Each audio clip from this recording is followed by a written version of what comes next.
In today's video, we're going to be talking about the required keyword in Swift. It's not that commonly used, but it's still pretty interesting to learn about and to know about. So, but without further ado, start by dropping a like down below, hit subscribe. You guys know the spiel. Let's open up Xcode and create a playground to learn about the required keyword. We're going to super creatively call this playground required. And let me just go ahead and expand the window here. And I'll also go ahead and collapse the left-hand side and bump up the font size here. So the required keyword, almost every single person has probably seen it, and that place that everyone has seen it is when you go ahead and create a view controller with a custom initializer. So let's actually point out where it is before we talk about what it is and why it's used. So I'll create a myVC class that is going to be a subclass of a view controller. We're going to override view.load, and for the sake of this example, we'll just print out in here loaded, just like so. And what we want to go ahead and do in here is we're going to add a custom initializer, which is going to take in a name of type string. It could honestly take in whatever you'd like. I'll just stick with a string. And we're going to go ahead and say self.name is name. And we're also going to call the initializer for the superclass with a nil, nib name, and bundle.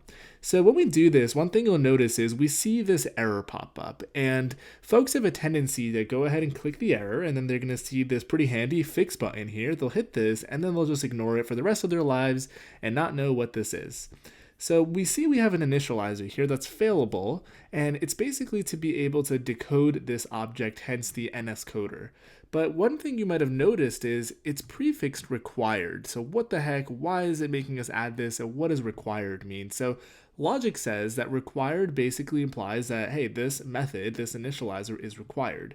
But if you take a step back and think about why that is, the reasoning is because that the UI view controller base class in UIKit has an implementation for creating or decoding a controller as the default object. But since we've added this name property in our custom subclass, and we've also added it as a argument for our initializer, we're now basically getting yelled at and being told that, hey, we can't decode this object per se because we don't know how to do that, we being the compiler. The superclass has also marked this initializer saying, hey, it's required, that the UI view controller class is decodable, but you need to tell me, you need to give me an implementation of how to decode this object. So the takeaway here is required enforces that subclasses provide some setup work if it's needed. So if we wanted to use this keyword ourselves, what we can do is create a class, perhaps it's a car, and let's say we take in a make into this object, and our initializer we're going to say is required, and it's going to take in a make just like that. Self.make is make. Now every single subclass is being told that's going to inherit from car that, hey, we need to have an initializer that has a requirement to take in a make since we can't have a car without a make. So the required keyword helps you enforce that your subclasses fulfill said requirement. And it oftentimes rings very similar to what protocols do, and it's because there is a similarity there. And let's go ahead and create a protocol now.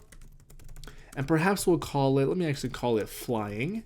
And let's say in flying, we have a initializer, and we're going to take in a color of our plane object, our airplane. So let's say we create a class down here for airplane, and we say this thing can fly, so it's flying. When we do that, what we'll notice is we're going to first get yelled at that we're not conforming to said interface, said protocol. If I go ahead and just hit fix, you'll notice it brought in the constructor, the initializer, but there's that word again, required. We have a requirement from this protocol that this class must conform to. We brought in the initializer, but we have a requirement for this initializer from said protocol. And that's honestly it. If you ever come across the keyword required, there is an inheritance hierarchy with a requirement that needs to be fulfilled. One piece of information before we wrap up here, of course, we're talking about inheritance here. So the moment you introduce things like a final class that can't even be subclassed, in the case of let's say car up here, the required initializer becomes almost useless because we can never have a subclass. In the case of inheritance, most likely you'll have this be open and you'll have this be public like so, and that will allow your subclasses to go and fulfill said requirement. So that is all I've got for you guys today. Figured I'd touch on this keyword since I'm sure everyone has seen it, but for some reason the vast majority of folks don't really know what the required keyword means.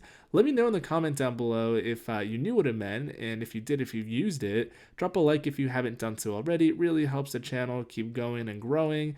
We're shooting for 60k subs as soon as possible. Thanks again for watching. I'll catch you on the next one.